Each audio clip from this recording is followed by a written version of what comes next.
Hey everyone, it is March 10th, 2017, and this is the show at Percussion, and this is episode 86. This is the official podcast of NASCAR. Percussion. Yeah. The official podcast of Percussion, period. And with me, as usual, are Laurel Black. Hi. And Megan Arns. Hello. Ben, you had a nice Chacon you just went live with on Facebook. That was fun to watch. Thanks. Do you do that often? No, this is the first time I've ever done it. I like to, once I kind of get a piece under my hands, I like to play it in front of people to start getting nervous and seeing how I react. And so instead of pulling some people from the hall, I figured I would just slap my iPad on a music stand and see what happened. It's a good idea. Yeah, I can see it would serve that exact purpose, if you like you have an audience. The only thing that was weird was I was wondering if anyone was actually watching, but I didn't want to look at this, look away from the keyboard, so. Yeah, people were watching. Yeah. From the sub list here today is Caleb Pickering right over there. Hey. He just got back from a little tour. What did you just get back from? A little tour. Tell us about it. No, it was a tour through Colorado, Adams State, small school, almost New Mexico. James Doyle, a friend of mine, he was doing his DMA while I was doing my master's. He teaches there. So I went out there, gave two clinics, gave a recital, then shot up to Fort Collins with my nemesis, Chris Nadeau, and Eric Hollenbeck. Gave a clinic there on getting into composition. So good trip. Cool. Well, that's good, man. Congrats. James Doyle was just here in Missouri. He was at MPAC this year. Yeah, he was telling me, Anna won something? Yeah. She won the multi-percussion category with Anvil Chorus. Ah, good for her. Hey, Caleb, what pieces did you play? I played three of my own. I played Casey's Etude in E minor and Bad Touch, and then Silence Must Be and Temescal. Cool. Yeah, they didn't like the Casey pieces. They liked mine a lot, though. Yeah. That's always been my experience. So you guys sitting right here next to me is our guest today. He's a composer, percussionist, and a teacher. He's here today while passing through on his own clinic recital tour from Tennessee Tech University, where he's an adjunct instructor. He's finishing up his final DMA work at Indiana University right now, and his name is Marco Schirripa. How's it going, buddy? Hey, going well. I appreciate you having me. Yeah, sure. So you're doing this excellent work right now where you are finishing your doctoral work and really doing the thing it seems like, well, you're right in the position you want to be in. Yeah, you're finishing your doctoral work and you're already teaching a lot of hours. You don't just teach a few lessons at Tennessee Tech. What else do you do there? I'm there every day. It's not just show up once a week and work. I teach maybe about a third of the percussion students. We split it up with, obviously, Colin Hill and I split up the students, and I have music appreciation courses. I direct the drum line and do all the marching percussion stuff. But then also this semester they gave me the basketball pep band. So I'm the conductor of our basketball band, which has actually been a blast traveling. I just count stuff up and dance around. I don't really conduct, But it's been a good time. Watch some basketball and listen to some music. So yeah, it's going well. I enjoy it. So how did you expect you would be conducting pep band ever?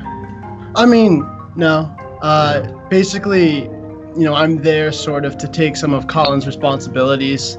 Because I'm an adjunct, that's, my purpose, but also the marching band director who's been in charge of the basketball band, that's just so much on his plate, and he's like, oh, well, you're here and you're not doing anything, so why don't you come conduct the basketball band? And I'm like, yeah, sure. I'm not going to say no. Yeah. But I've really enjoyed doing that too. It's been so much fun.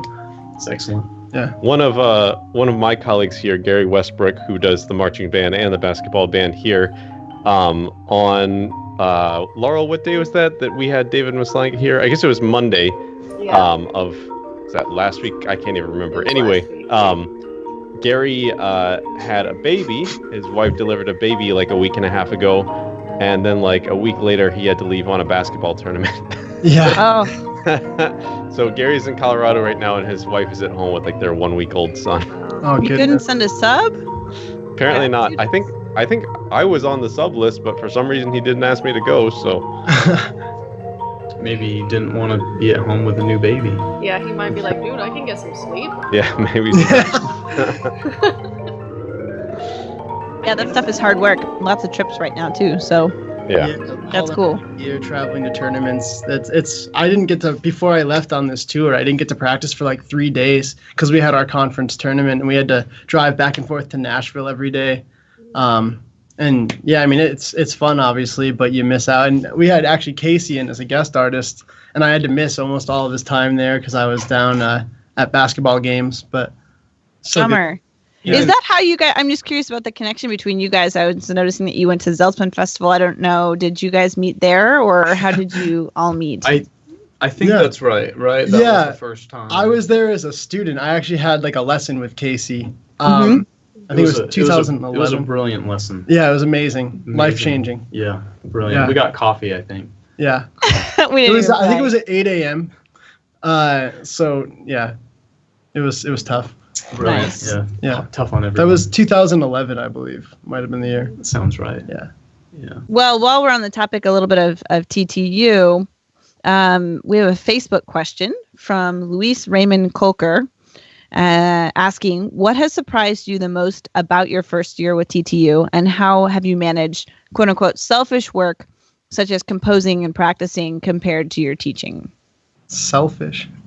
I wouldn't Take say care it's of selfish. yourself, Of course, you know, yeah. That is Yes, a good sir. question. Yeah, it's definitely been interesting. I mean, I tried to make sure that I knew what was going on. I knew what I was getting into before I got a job like this. So many people ahead of me that I've known well have been in the same position, and I've gotten to observe it. But I wouldn't say that anything necessarily surprised me, but there were a few elements of the sort of first job that I wasn't necessarily expecting. When you think about your first job, you think about how you're going to be teaching and, what you'll have to do and how you'll balance it with maybe finishing your degree or your outside work. But for me, what never really came to mind when I was, sort of dreaming about whatever job I would start in was the sort of outside of work stuff. I'm not married or anything. I don't have kids. So I just moved down to a town in rural Tennessee by myself. And I have my colleagues and my students, and those are the only people that I know. And so you go from, for me, I moved there from Bloomington where I was doing my grad work. And so it went from playing music and hanging out with my friends every single day and being around all these people all the time to a shift in dynamic where I go to work and then, I don't know anyone, so once I leave work, I go back to my apartment and just do more work or something like that. And so it's cool because, still getting work done and enjoying myself. But that's sort of an outside element that I didn't necessarily consider before the opportunity arose. It's really weird to think, like you said, I didn't know anybody in this town and I went by myself. That's such a foreign idea to a lot of traditional job seekers. I think they don't understand our field, because I did the same thing, knowing literally nobody. And the questions, even here in Harrisonburg, Laurel and I get the question all the time, well, what brought you to Harrisonburg? Or what made you decide on JMU? And you're like, dude, decide. Because there are so many choices. I mean, and of course it could answer that because we did have another job and we did choose JMU over our previous job, of course, but people just don't get how competitive it is. They just don't understand how hard it is to land. Yeah, when Ricardo Flores was here, this is my professor at Illinois. He was saying all of his family is from Texas, and when he got this job in Illinois, they were like, "So you're moving to Illinois? Like why are you going to Illinois?" And Right. he said the only thing he could say is it would be like teaching at the University of Texas. It's a big job. These aren't open often. So yeah. Yeah. But that is something I've noticed. A lot of people don't get why you would move across the country for your job. It's could you just find something closer? And also for a part-time job, thousands of miles from anyone that you know. So I definitely get the same questions from the people I meet. They're like, "Why did you move here for this job?" I was like, "Well, it was either that or not have a job." Yeah. But, and I think that's something we need to talk about for people entering DMAs too, because not everyone wants to do that, and they don't realize that when they're entering a DMA program sometimes, that I don't know. I just don't think that we place enough. I don't think we have that conversation honestly enough with incoming DMA students. I agree. I know. I didn't have that conversation with anyone. I agree. Yeah. Or even incoming freshmen. Yeah. Yeah. Well, and I think the notion of, it just seems like a necessary step. Like your first job is not going to be Yale, like it's going to be some weird thing where that requires something different of you. Like, I mean, my first teaching job wasn't my primary instrument, or my first university job wasn't even my primary instrument. Mm-hmm. Like I don't have, like they make degrees in what I did. I didn't have any of them. But I still got the job when I interviewed for it. And so I feel like I identify with the question of like the selfish practice, but yeah, like you hinted, Megan, I wouldn't call it selfish because like, dude, you got to keep doing your own stuff so that you can stomach everything else that you have to do along the way. Like live in a tiny town and not know anyone and, things like that. It is with the selfish practice. That is one positive for me is since I am an adjunct, I work a lot of hours, but I don't have to deal with any administrative duties at all because I'm an adjunct. So I actually do have free time to do, to go practice or go home and write music or work on my dissertation, which actually means play Xbox. What's your dissertation topic? It's talking about stage presence and extra musical gesture. Basically why those things are important and how we can specifically utilize those ideas to enhance an audience's experience. And I'm directing it specifically to solo percussion performance, just to narrow down my topic. And that's actually what I'm talking about on this clinic tour that I'm doing also. It's something that is really important to me. So since you've breached that topic, could you tell us a little more about it? And I think that one thing that that comes up a lot with this is like sometimes it feels like some people just naturally have stage presence and other people don't. And I'm kind of like, I've always been on the fence as to how much someone can learn without it being contrived. So yeah, could you tell us more about your research there? Well, I'm on the fence too, like you. The reason that the topic even came about in my mind was sort of my own soul searching when I started grad school of, we've all been in the same position where, you play well and you excel and people, compliment you and praise what you're doing. And for me, I always, being someone who's extremely critical, I always was sort of trying to figure out, well, like, why do people keep telling me that I'm good or something like that? What is it that I'm actually doing? It's like, I didn't hit all the right notes, there's whatever. And after some competitions that I had some success in talking to judges one day, the gist that I got after talking to them about placements was the reason that, we liked you was not because you were necessarily the best, but because you're the one whose concert we'd want to go to. And it was really interesting because I never really considered it that way. It's like, okay, well, yeah, it's not necessarily the best technical player or the person with the most musical knowledge. That those things don't necessarily define who you want to go see in concert. And if you look in popular music, you go to you see a Super Bowl halftime show, and it's not necessarily the highest achievement that's ever happened in music, but you still have millions and millions of people that loved it and rave about it for the rest of the year.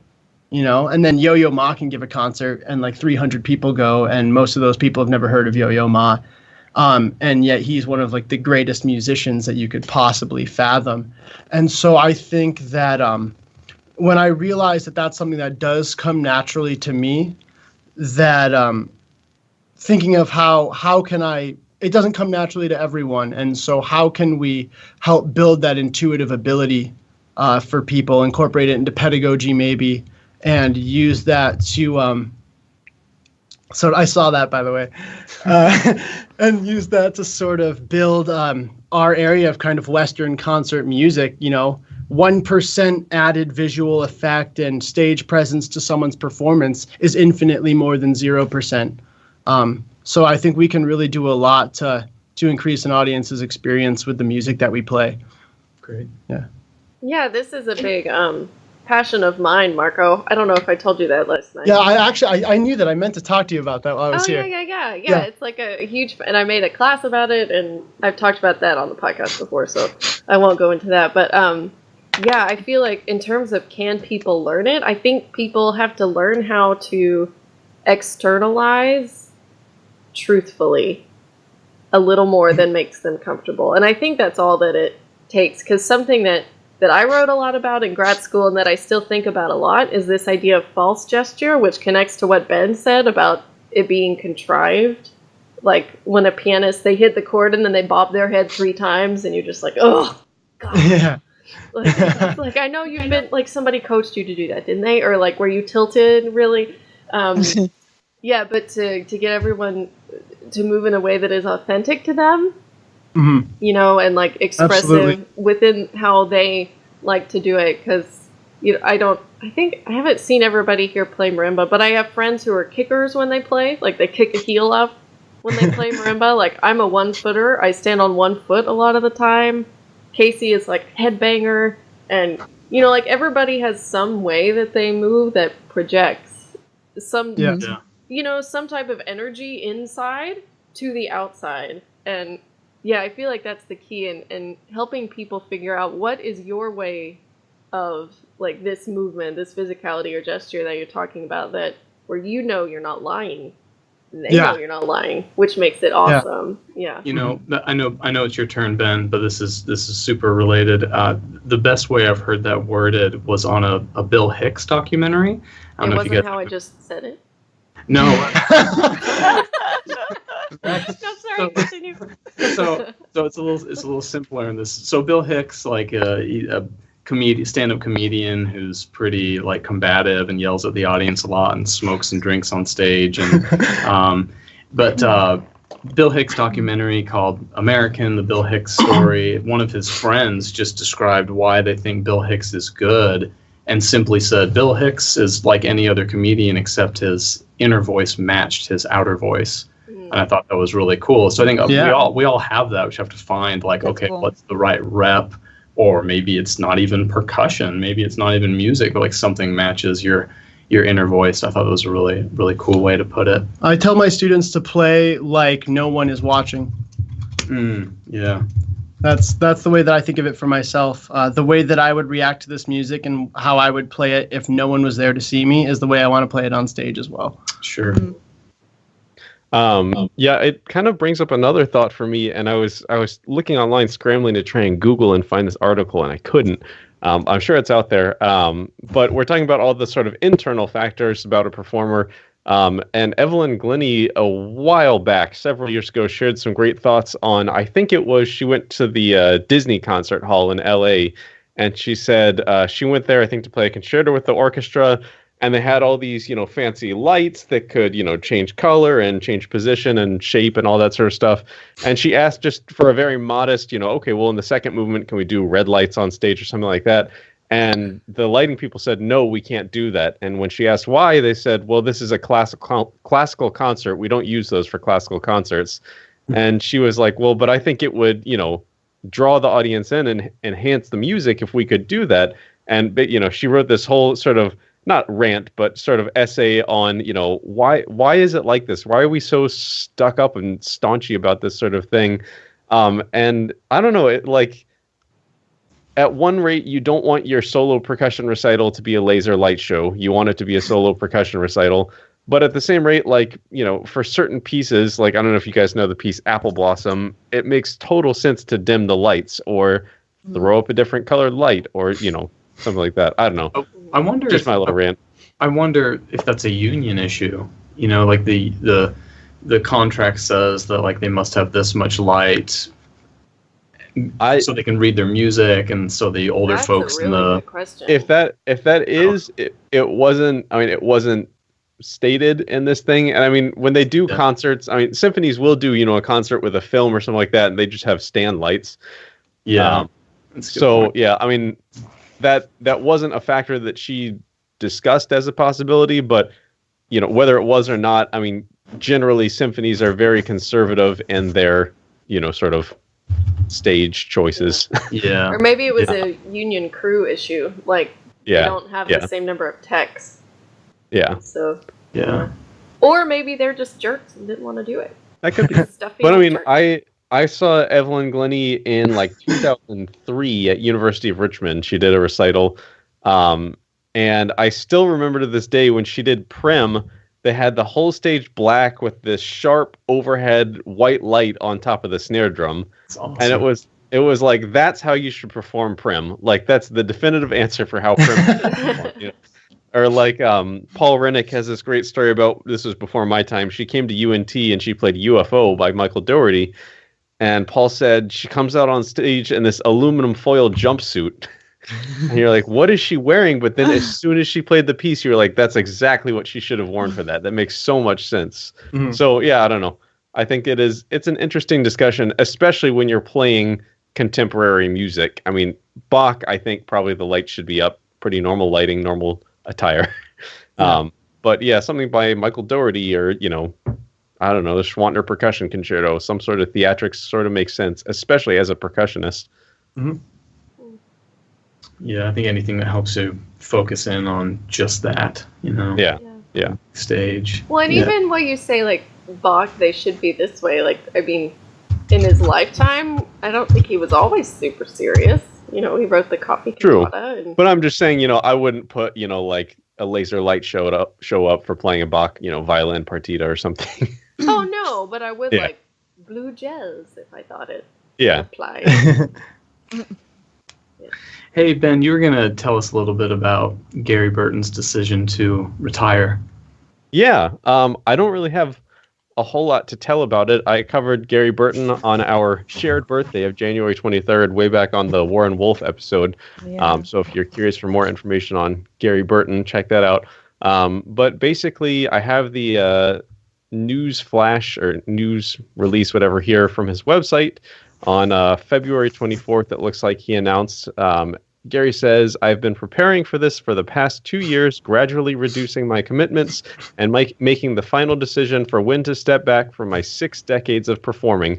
Let's just say for health reasons, this is the right time to start a new chapter in my life.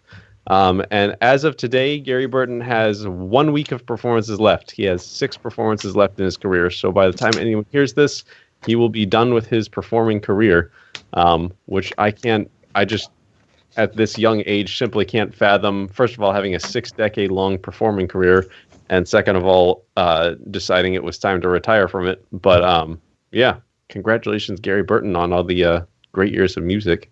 Wow. Yay! It's so nice that, you know, now we have all, you know, of course, high quality recordings, but also high quality video of him playing too. So even though, it is sad to think that we're not going to hear him live anymore, but it's nice that so much of his playing has been documented and we can go back and learn from it and enjoy it. Have any of you taken or seen his online improvisation course through Berklee? I have not, and when I read his bio and he talked about it, I was very curious about it. Yeah, everyone should check it out. I didn't participate in the whole thing, but I did kind of enroll in it just to check out the materials. And it seems like a really great course, and it's absolutely free through Berklee, through Coursera, I think, Coursera, if you haven't heard of that website. And yeah, he provides, you can access the materials when the course isn't being offered live. But if you sign up for the course live, you do get feedback from your peers and I think maybe from Gary too. I don't know if everyone has direct feedback from him. Yeah. I don't think so, but he's definitely designed the course and there are lots of videos of him playing and video instruction from him. So it's a really cool resource that's free for everyone. Yeah. Wow. And then this is sort of unrelated to what Megan just says, but like the thing that like blows my mind is like he came out of nowhere. Like he had no predecessor, but four mallet jazz vibe playing wasn't much of a thing at the time that he came onto the scene. And it's like a lot of people describe Lee Stevens, like he just came out and did things that no one thought was possible. And we have early videos of him doing this stuff, and he looks like a kid. And it's just amazing. Has everybody seen him live? Yeah. I have not, and I never will now. And it sucks. Oh, shoot. I have seen him live, yeah. St. Louis. I saw him in the duo Makoto Chicoria? Ozone. Oh. No, not Chicoria. Makoto Ozone. Sorry, the other duo. Yeah. Oh, yeah, I Um, saw him with him, too, yeah. Did you? I Yeah. just saw that at PASIC, and I was, of course it'd blow me away today, too, but man, I was just at the right age to see that, and it's really stuck with me, and Yeah. they have this tune called Times Like These that I still just, man, it's like really potent in my memory, and it's just two of them, piano and vibes, and it's so much music, it's just like so much music is there, so much is happening, and I don't know if I necessarily mean activity and like tons of notes. Of course there is that also when they do that, yeah, they do that, but even when they're not doing that, there's just so much content there, it's just a whole little world in these these four hands. Really cool. I think to me, I think probably the first Gary Burton tune I heard, which is a Keith Jarrett tune, is In Your Quiet Place. And like that tune, I mean, still it just sits with me today. I mean, it's an amazing tune. Yeah. Maybe now that he's retired, he'll be on the podcast. Woo! Yeah, that's what I was thinking, actually. I tried to get in touch with them, but I can't find contact info anywhere. So, Gary, if you're listening, email us. Yeah! I mean, I'm sure he's listening. This is the official percussion podcast of Percussion. Of Percussion. Yeah, I mean, I'm sure his paycheck would get docked if he isn't listening. Who doesn't listen? Yeah. Hey, Nobody knows speaking more of respect percussion stuff than we do. you guys listen to, that's a smooth segue. Yeah, that's beautiful. Yeah, you guys can applaud if you want. I heard on the radio about something called, well, let me ask you guys a question first. What is the worst sound for you guys to hear? And we'll give you some choices, like nails on a chalkboard, people chewing with their mouth open, or, I don't know, styrofoam blocks rubbing together. You just don't like styrofoam blocks rubbing together? I don't. I have a really cool effect I'm going to go get No, into. Megan, you don't mind styrofoam blocks I rubbing also together? don't mind it. Yeah. No, I just actually did that in a piece. Hang on. Doesn't Oh, bother me. man. You like the I don't boats. particularly She's enjoy like- any of those Ooh, things. no, that's like a nails on a chalkboard kind of reaction for most people. I don't like no. them. Oh, no. Yeah. No. This is not just rubbing against, but it's let me see if I can do this. Here. Oh, I hate this. Yeah. I mean, go ahead, but Oh. What kind of person? it's not getting the squeak, but what kind of I'm not trying to get the squeak. There's Oh, I don't like that. it's hang on, it's a friction. Can you guys hear that? Yeah. I'm not getting it. Oh, there it is. You hear Oh it? yeah, It's like a thumb roll almost.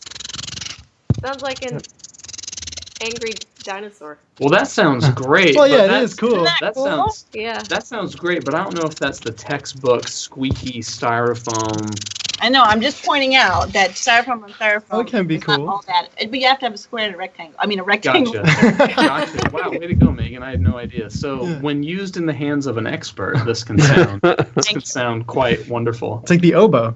That's right. Yeah. Yes. But of the ones you sounds mentioned, I would say nails on a chalkboard is the worst. Absolutely. Oh no, mouth sounds are the worst. Like there was that piece that done at PASIC that was nothing but people in a microphone making like noises. Oh, I was yeah. like, I can't even be in the room. I have to leave. I can't. I'm not going to listen through that. So that typically annoys anybody. The sound of all these sounds we mentioned typically annoy someone. But if you get a fight or flight, really, really intense reaction, it is, it could be a disorder, a new disorder they're calling misophonia, also known as selective sound sensitivity syndrome. So literally means the hatred of sound. And this is from CNN.com. If you guys want to follow this, CNN.com. Health misophonia sounds brain study. If you Google that, you would find all of it. So though the sound of chewing may be unpleasant, most of us do not respond with a flight or flight reaction. A new study explored this phenomenon and discovered that compared to most people, sufferers of misophonia have structural differences in the areas of their brains tasked with regulating emotions.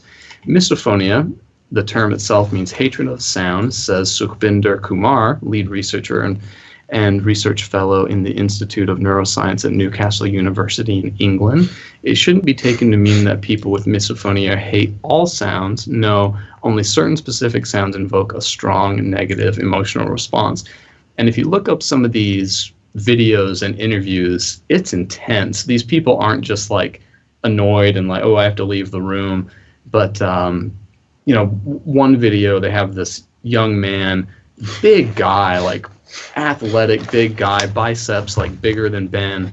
And he's like fighting tears. He's fighting back tears as this guy's just chewing on a like granola bar. So, and then he has to leave the room and he's just crying and he's just miserable. So it's wow. Yeah, it's much more than when we're annoyed by these types of sounds. Wow. Common trigger sounds for people with misophonia include the small noises that occur when eating, drinking, as well as repeated pen clicking. Misophonia was quite intriguing for us because we know that some of the sounds, for example, the sounds of nails on a blackboard, can easily invoke negative reactions, and most of us would find those sounds very annoying. However, since people with misophonia respond with extreme negativity when hearing very normal sounds, many of these people essentially can't lead normal family lives or interact in regular social situations. They're maddened by everyday regular sounds, and the sufferers find it to be debilitating in their lives. Due to difficulties reporting and diagnosing these conditions, researchers don't know how many people have it. And they went on to say that in young kids, it's particularly a problem because they'll misdiagnose it for autism. Like kids will have this extreme reaction to sound and they'll think, oh no, is this child possibly on the autism spectrum somewhere, when it might be this other thing called misophonia. And then a lot of parents are totally neglectful at it. And if you look around the web, you'll find all these like support pages and support videos, like be sympathetic to your kids. They might actually be suffering from this condition. And that's because it annoys all of us. Like none of us like these sounds. So when the kid like freaks out and breaks into tears or erupts in a rage, the parents' natural reaction is to say like, okay, calm down. You need to, learn to control your emotions. I don't like that sound either, but really they're really suffering. Wow. So I thought it was interesting for us as musicians because we don't really talk about sound in a way that looks for people's specific emotional reactions. We just talk about it in terms of color and compositional build and timbre and things like that. But I found it really interesting that all of these sounds were created by the body or created by like the limbs of the body. So like typing on a keyboard, some people found annoying, clicking a pen, but the more typical ones were chewing or breathing or any like fidgeting little mouth sound people found really, really annoyed. So I wanted to dig just a little deeper to try to find out something. So here's a little something about nails on a chalkboard. This is from NPR. In an interview with Michael Michael Oehler of University of Media and Communication in Cologne, Germany, our ears are particularly sensitive to sounds within the 2,000 to 4,000 hertz range. The anatomy of our ear naturally amplifies these frequencies. And then also from Michael Oehler on livescience.com, overall research shows that this ear-splitting noise has the same frequency of that of a crying baby and the human scream, indicating that these sounds are tied to our survival. For instance, people attuned to these frequencies may rescue a crying infant sooner, improving the baby's longevity. So I guess it's Wow. that's what it said. That's a really nerdy way of saying Yeah. that. I'm just reading. Save the baby faster to keep the baby from. I am reading from the website. Yeah, you're right. So the study's participants rated their discomfort to various unpleasant noises, such as a fork scraping against a plate or a styrofoam squeaking. The two sounds rated as the most unpleasant, they said, were fingernails scratching on a chalkboard and a piece of chalk running against slate, which I think that makes, a really like piercing, squeaky sound. Not a fan of chalkboard sounds. Oh, yeah. Yeah, it's intense. I just don't like it when it squeaks. I think the nails on the chalkboard, that's pretty bad. Yeah. Yeah, that seems pretty universal.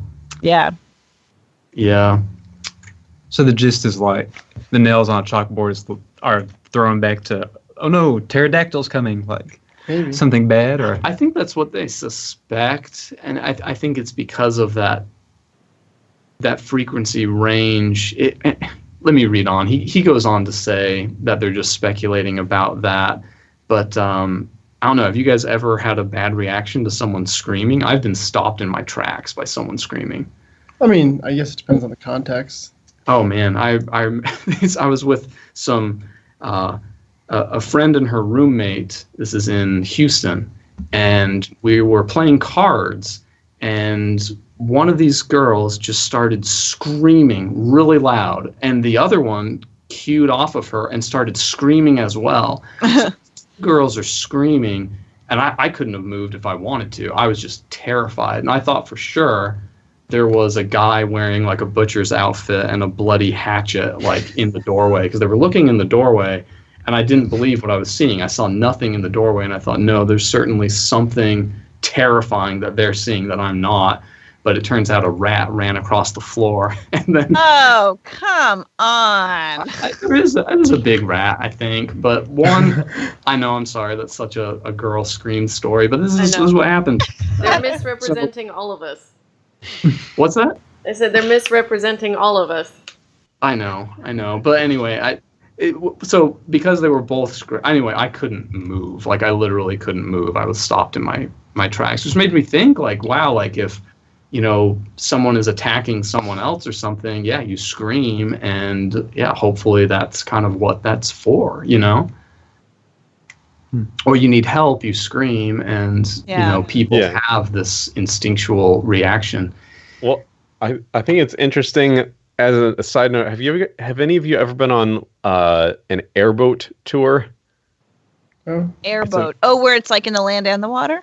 Like the Everglades. It's a very Florida thing to do in the Everglades. And you go out, and if you want to see an alligator, the guy makes this, it's kind of like a kissing noise, and alligators will come right up to the boat. And he was like, oh yeah, that's the sound that their infants make when they're in trouble. Wow. So I was like, great, that's how you're tempting the alligator to come to the boat. That is not very nice. But yeah, I mean, it's interesting that it might not be a human specific thing that sort of crying. It's definitely not like an infant crying is what makes the parent, come over. And so I guess if the nails on the chalkboard are in the same frequency range, that would make sense. But then I was also going to say, does this tie into at all synesthesia? Well, I think they don't know, and that's what it seems to me. And going from that last little topic I had about hearing restoration, it seems like we don't really totally understand all the senses, and it's basically the senses getting mixed up. So misophonia is one of these reactions or these instinctual things miswired in the mind, maybe. None of the sounds that were used as examples are things that have any sort of definite pitch or consistent frequency. And when we're talking about synesthesia, that has to do with, I think, specific frequencies, specific pitches or pitch classes causing the reaction. So when you're talking about nails on the chalkboard or chewing, none of those things are a constant frequency. So I think that would actually be sort of an opposite idea. Yeah, well, and keep in mind, synesthesia isn't just hearing and sight and color. Yeah, it's also smell and taste. It's any sense. But yeah, that actually surprised me too, Marco. I was really surprised in all three of these sources. Nobody said the word dissonance and consonance anywhere, because it seems to me that the reason those are annoying or unpleasant is it's intensely dissonant. It's like loud dissonance at a high pitch level. Yeah, that's annoying. It's like why your alarm buzzer wakes you up. It's this loud, little piercing dissonance. Yeah, I think there is a little bit of science of the sound waves. Even our pitches that are dissonant, they're still perfectly formed sine waves. It's just at unfriendly ratios, right? But then there's a different type of wave. It doesn't look like a normal sine wave for things like nails on a chalkboard or like those high squeaky sounds. They're like actually a different compression. Yeah, it's not a consistent frequency. Yeah, like the compression and rarefaction is not at all consistent, and so Yeah, I bet there's a lot of science behind it. And it sounds very much part of our instinctual brain to tie into super brain, and intellectual, emotional, and then instinctual. And then right. Yeah. Mm-hmm. Well, I'm almost done here. Just 2 more little paragraphs might clear up some things. The researchers then created variations of these 2 sounds by modifying certain frequency ranges, removing the harmonic portions or other concordant tones. They told half of the listeners the true source of the sounds, and the other half, they said, came from pieces of contemporary music, which is also funny because we're still not talking about dissonance yet. But anyway. Yeah. Finally, they played back the new sounds for the participants while monitoring certain indicators of stress, such as heart rate, blood pressure, and the electrical conductivity of skin. They found that the offensive sounds changed the listener's skin conductivity significantly, showing that they really do cause measurable physical stress reactions. Let's see, the most painful frequencies were not the highest or lowest, but instead those that were between 2,000 and 4,000 hertz. The human ear is most sensitive to sounds that fall in this frequency range. He points out that the shape of the human ear canal may have evolved to amplify frequencies that are not important for communication and survival. Thus, a painfully amplified chalkboard screech is just an uncomfortable side effect of this mostly beneficial development. But this is really just speculation, and this is back to what Caleb was asking. This is really just speculation. Olier told Live Science in 2011 when the research was presented at a meeting for the Acoustical Society of America. The only thing we can definitely say is where we found the unpleasant frequencies. And fun fact and aside, do you guys know why you tend to hate, or all of us tend to hate, the sound of our own voice when we hear it back on a recording? I have heard that it has to do with when we hear ourselves in real life talk, there's bone conductivity that makes our voice sound deeper. Ooh, spot on. Yeah, DMA. And Laurel is telling me to focus. And then when you hear it on a recording, that's why it sounds all nasally, is because you're hearing more high overtones. Oh. That's exactly right. So higher pitches we tend to find more bothersome just in general. So Ben's exactly right. When you're hearing your own voice in your head, it's mostly from bone conductive sound versus when you're hearing something through a speaker, it's air conductive. Huh. Interesting. Yeah. That's interesting. Did we have a similar conversation with Mike Compitello about something similar? Does anyone remember exactly what that was? I don't remember. Hey, let's try to get Marco talking a little more, unless you guys have more stuff to say about this misophonia nails on a chalkboard thing. I have another Facebook question. I had a question. Oh, sorry. Go ahead. From Marco. Could you tell us about studying with the Grandmaster Gordon Stout? Yeah. Any specific questions? I guess one thing I've consistently heard about Gordon is that he's very good at sort of identifying what every single student wants and needs. And yeah, I don't know, just tell us about your experience. Yeah, that's true. And I'm still pretty close with Gordon, of course, because I spent 5 years there. Those are sort of the most important developmental years in your life, socially and and I guess academically, musically, when you're first becoming a professional, I guess. So being around him for those was really awesome. I came in there sort of kind of like a chop master, all about drum corps, marching band. I want to play really fast notes all the time. And Gordon spent a long time trying to get me to slow down. And he knew that I had the ability to do some really good stuff as long as I would, take a step back and be a little bit more careful and think more about the music I'm making. And it's funny because when I started making some changes to the way I played and really felt myself improving, I finally looked back and oh wait, this is everything Gordon had been telling me since I was 17 years old. So in my weekly lessons, yeah, he was really great about sort of identifying. He could always tell, I remember he could always tell if I was missing a note or if I learned it wrong. And just it's some reason he always knew that that I learned something wrong or versus just missing a note. And I would say though that probably what I got the most out of being there wasn't even my weekly lessons, but watching him play. If he gave a recital and played, marimba or whatever, most of what I kind of picked up from that was just watching what he did, especially like the way that I roll and things like that. It's hard to teach and explain those sorts of finer points of playing in words. That's one of the hard parts about teaching, is some of those little details. How do you actually put them into words? And so when I listen to Gordon play, oh, that's really beautiful. And then I just kind of copy what I saw and then figure it out from there. And that's definitely, for me, the best part was just being around him while he was doing his thing, and getting to see it up close all the time. Mm-hmm. Yeah, and it was really cool, the environment of Ithaca College as a whole. The whole music school there is a really great vibe, in the way that they treat the students and the experiences that you get. So I also give a lot of credit to like the theory faculty there and the conductors that I worked with. I think they had just as much of an effect on my learning of how to play music. Gordon was, a big part of it, but the whole faculty of the school, kind of drew in there. But being able to see Gordon every week and see what he did was definitely the best part. And getting to see his compositional process from the inside was really cool too. I'd come into a lesson like, oh, listen to this piece I'm writing.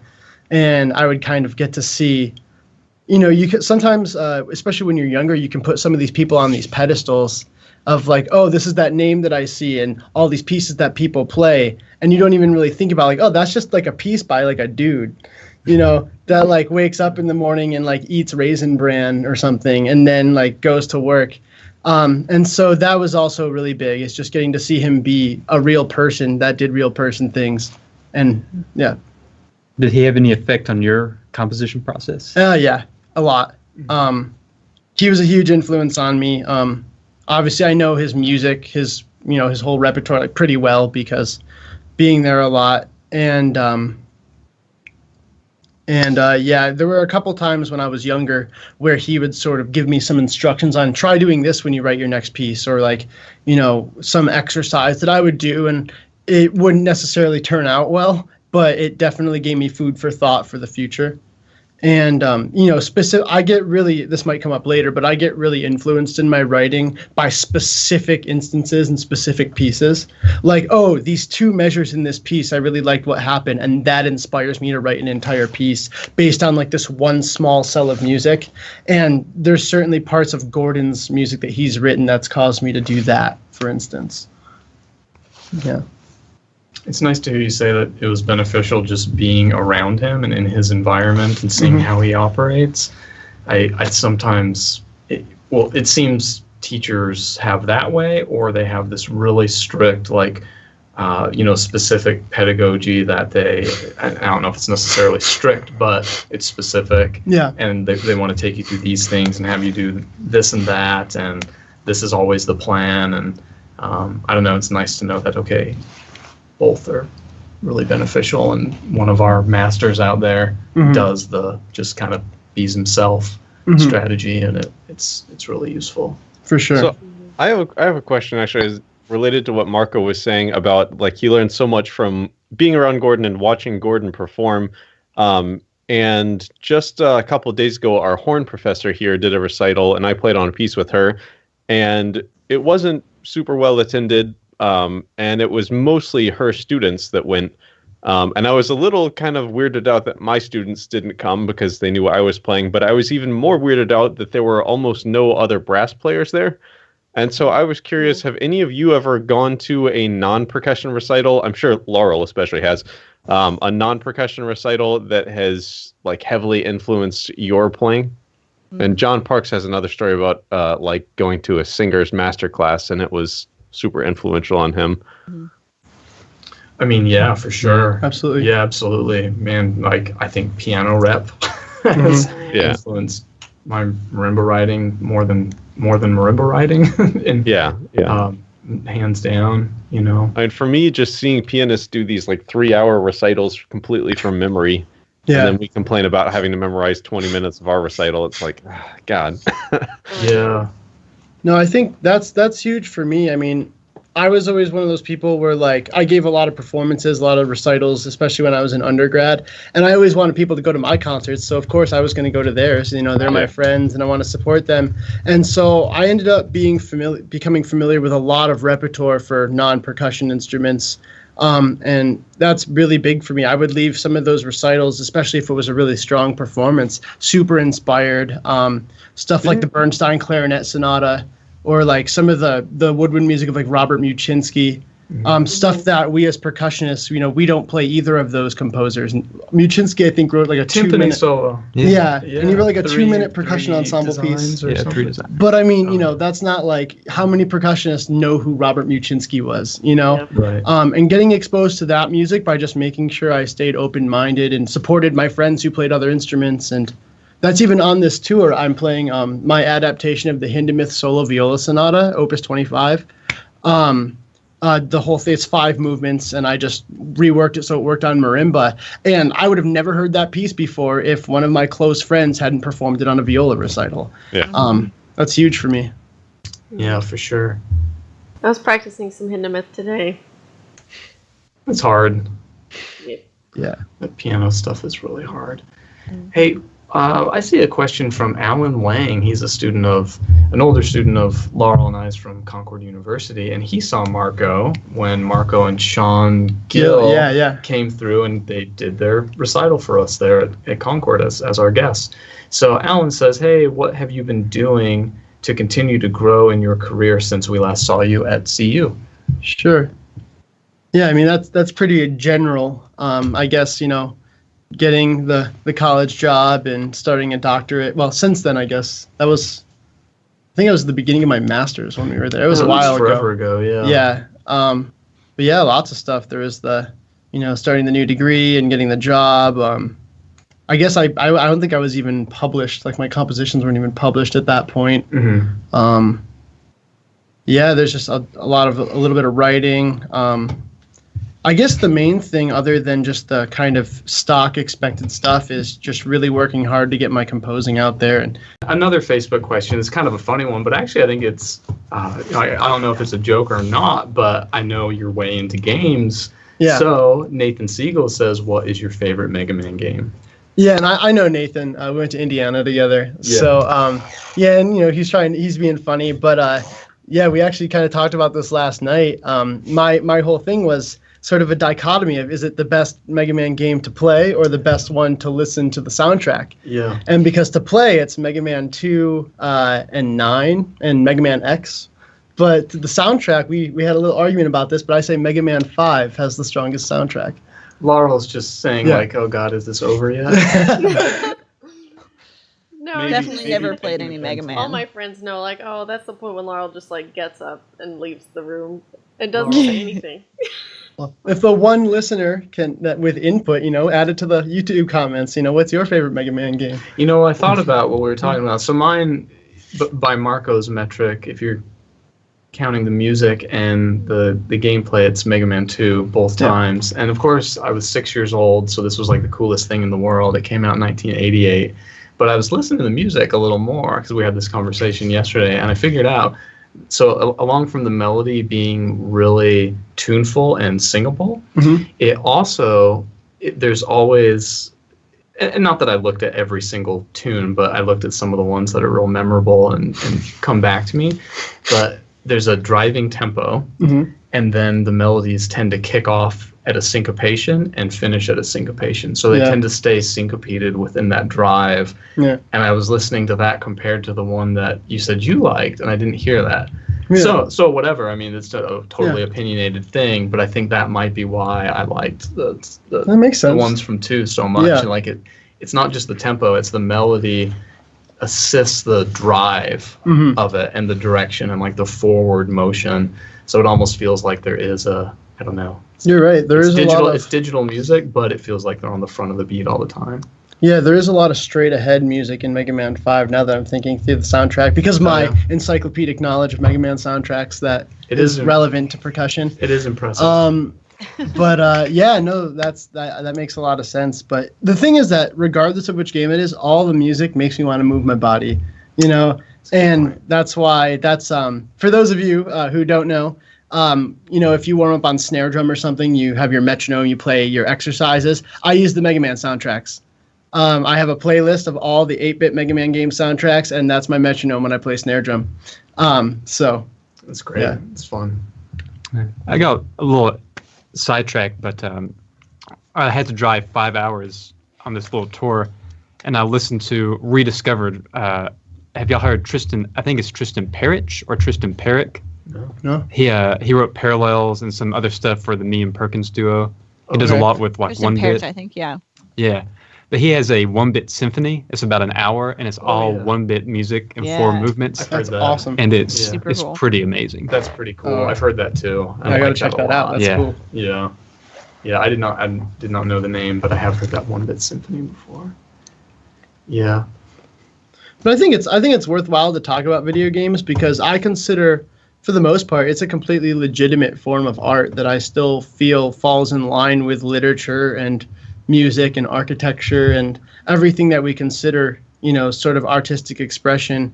And I know that's sort of an idea that a lot of people are still coming around to, especially older generations. But I can say with 100% confidence that I would not be a professional musician had I not been a gamer growing up. That's one of my biggest artistic inspirations. And if you talk about like a video game, I can tell you how old I was, what was going on in my life, and probably tell you what my favorite music from that was, and then specifically how it's influenced one of my compositions or anything, that I do artistically. That's huge for me. So I think it's actually more relevant than just a joke. Mario Brothers. What was that? Mario Brothers. Yeah, exactly. Super Mario Brothers. Go. Well, to be fair, Super Mario Brothers did come out 4 years before I was born. So, oh, no. But, no, actually, the first video game I ever remember playing was Super Mario Brothers 3 on the Nintendo when I was like 3 years old. And I remember I knew every single secret, everything. I would sit there and I would study the strategy guide because I liked looking at the different colors of all the stages. And I can tell you, like, if I'm a lot of the music I write sort of has programmatic elements that are really nerdy, like video game type ideas. And every single time I have the thought of water in my head, I'm thinking of the overworld screen from World 3 of Super Mario Brothers 3, because that's the water level. Da da da da da da da, right? And that's exactly what's in my mind. The very first thing I think of whenever I'm trying to write any music that represents water in any way. Wow. Nice. So I'm curious if I don't know, something about video games and kind of navigating through a world hasn't, I don't know how to test this, but in any way impacted your ability to memorize music, because I read an article once where this guy was just interested in memorization and that there were competitions and the people would build kind of little mind palaces a la Sherlock Holmes. And the guy went from just interested to the next year he won just with this one thing, which to me sounds kind of akin to exploring this world that is a different dimension than ours. But actively, like, do you think there's any connection between that, Marco? I never really thought of it that way, but as someone who is an avid gamer and is also pretty strong with memorizing music, it kind of makes sense. When I'm like recalling, like if I'm learning notes on marimba or something like that, when I'm recalling what to play, especially in the earlier stages, usually for certain gestures or, pitch collections, I'll have a specific detailed like picture in mind that reminds me, whether it be like, maybe I had a conversation with someone like 5 minutes before I practiced that, and I'll just remember that that's what happened. But I remember there's, if I'm learning something like, I specifically remember if it was something like E flat, G, A, C sharp, that shape that makes, it's almost like an upside down triangle. And I have a specific image of an upside down purple triangle. And it's not the pitches that make me think of the color purple. Something at one point, maybe, but if I think of the upside down purple triangle, I'll always remember like that sequence of pitches. That's just like a small example. And so that definitely comes into play for me a lot. But I don't really know if that's necessarily like the same idea. I don't know. It just works for me. I saw literally 2 nights ago, you guys, I watched this documentary on Netflix. Totally recommend it. It's entertaining. It's touching. It's good. It's called, it's called Magnus. and it's about Magnus Carlsen, the Norwegian chess champion, world champion. I think he's still number one. And this guy, speaking of memory, this guy he does these demonstrations where he'll turn his back to something like 10 opponents, and he'll blindly play chess with all 10 of them. Jeez.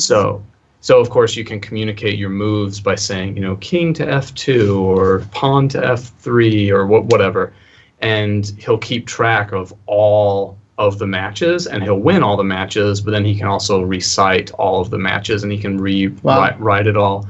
And I mean, aside from that being amazing and inspiring and like a really, really cool thing, it also got me thinking about something I couldn't put into words well in a past episode, and that was our 10,000 hour topic. And sorry to bring this back up, but something I mentioned way back, and then it got mentioned again on Colin's episode.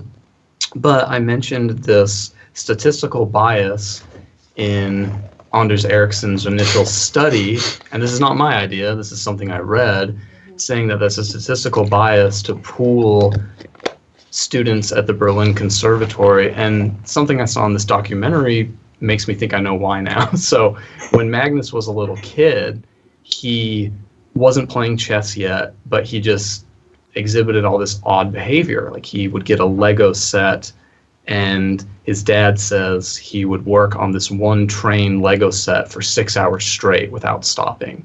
And he showed these characteristics of like extreme concentration and obsession, and he would memorize like all the world flags and be able to redraw them when he's 4 years old. And his father said, "Oh, I bet he'd be good at chess," and started giving him chess instruction and taking him to tournaments and da-da-da-da-da. And that's the thing that I think states why the Berlin violinists are, it's a bias. It's a bias pool. They're not just regular people who practice 10,000 hours. They got set down the right path. So this chess player, Magnus, would not have been the person he is if not for his father, like seeing this behavior and knowing, oh, these are good traits for chess. Let's have him play chess. So I get it. It's about hard work. It's about hard work over talent, but there's also something else there. Like, you also have to be given the opportunity and the knowledge to know, okay, here you go, you need to practice this, do this for 10,000 hours. And I don't know, I mean, that in a way is just as good as a gift as God-given talent. You know what I mean? Such a huge responsibility for a parent or an early mentor, early teacher. No kidding. To point out. Mm-hmm.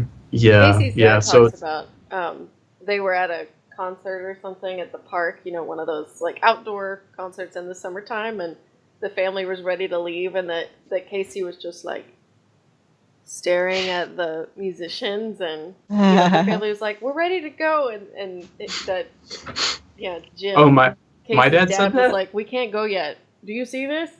We can't go yet." Recognized immediately. Your dad told me that story the first time I met him.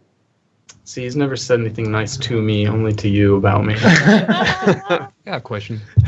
But it is true. It is true. I mean, I think about, my parents saw me screwing around with pots and pans and said, "Oh, let's get the boy some drum lessons." It's like totally, it's not just the time. Like, you have to have that like encouragement and someone like put you down the right path. Mm-hmm. Yeah, sorry, you have a question? No, you're good. Did anybody here start music later than normal? Or maybe past middle school, or not really get into it until maybe high school, or did we all start like? I was middle school, which seems to be late among a lot of people. Yeah, me too. Middle school, I guess. Yeah. I guess I started in like 4th grade, but I guess I never took private lessons until right before I went to college or anything like that. Right. Yeah, same. All the immersion was just my own doing. Huh. Yeah. I was taking privately in 4th grade with the university professor in the town. Oh, okay. And then I think I got serious in like high school. Yeah. Mhm. But still, those lessons, I mean, that's so important. You got pushed down the path earlier than most. Well, and I think about in that same episode, in Colin's episode, Ben mentions Mike D'Angelo and how he doesn't have to practice much anymore, but Colin said no, but he practiced so much in the past. So he did get the 10,000 hours, and so yeah, that's true. But Yeah, you also think, Mike like, his also father had a- took him. Mike His also father had a took very him to good those comp- teacher. Yeah. Here, wait. Okay, Ben. Okay, Ben, you go. Then I'll go. I was going to say, Mike also had a very good teacher. He studied with the guy that played in the symphony in town. Yeah, but didn't his father like did a lot of this drumming stuff? Like, Well, his father's a encouraged drummer it and too, took him around, right? Yeah. Yeah. So I don't know. I think that's where they're saying there's more to it than just the hard work. Yeah, I mean, when we were talking about memorization a second ago, and it brought back a story that one of my teachers, Frank Cooper, he's a musicology professor, told us. And Megan, you can probably help me out with the pronunciation of, is it Erno Danyahi? Dananyi? There's a hall named after him. Datnanyi. How Datnanyi. do you say it? Datnanyi, I think. That person, Mr. Yeah. D. My professor had studied with him at Florida State, and he said that there were two stories in particular. One was they were discussing the Franck Symphony in class, and he went to the library to get the score, and the score was checked out. And Cooper, my teacher, was working at the library, and he said, "Okay, don't worry about it." And Frank Cooper followed this teacher to his class, and he sat down at the piano, and the professor played it from memory, which he hadn't conducted the piece in like 30 years. And then the other story like this was there was a composition professor in town that was writing a piece, a sonata for, I think it was horn and piano, and Mr. D here, he got the score out of the composition professor's office, and he turned to his student that was sitting at the piano, and he said, "Turn one page in advance." And he could memorize a page at a time and perform it as the student had already turned to the next page. So yeah, there's a certain amount of being a savant in that sort of thing that I think is a gift that can't necessarily be taught and that not everyone has. Yeah, and certainly in the case of this chess player, Magnus Carlsen, he had this gift of being able to focus on a Lego set for 6 hours straight. Most people can't do that. Yeah. So I think it's a matter of like, okay, that is a talent, but you got to recognize for what. So his dad was smart enough to recognize what that could be good for, and he turned out to be right. So that's where I think the statistical bias couldn't possibly be accurate looking at Berlin violin players. Jeez. Yeah. Well, you guys. Oh, Laurel, I think you have a quote, right? Oh, I do. Real quick. Yeah, this is inspired by our episode with the Swiss guys. So I started looking up Swiss composers, and of course came across Arthur Honegger. And he naturally lived through both world wars, and so his work is really shows going through that and sort of ups and downs. And most of his work is seems to be for large ensembles that is still done. But one of his kind of funny, snarky one-liners that seems to really sum up what he thought about his time as a composer in France is the following. The main requirement of a composer is that he be dead. Arthur Honegger. That's great. Yeah. Well, great job. Hey, thanks so much, Megan Arns, Laurel Black, Caleb Pickering, and Ben Charles. And, Bye. And man, huge thanks to Marco. Nice to meet you, Marco. Yeah, you as well, both of you. Yeah, Marco Schirripa, everybody. Thanks so much. And okay, we'll catch you guys at 87. Woohoo! Woohoo! All right, bye-bye, everyone. Bye. See you. Bye.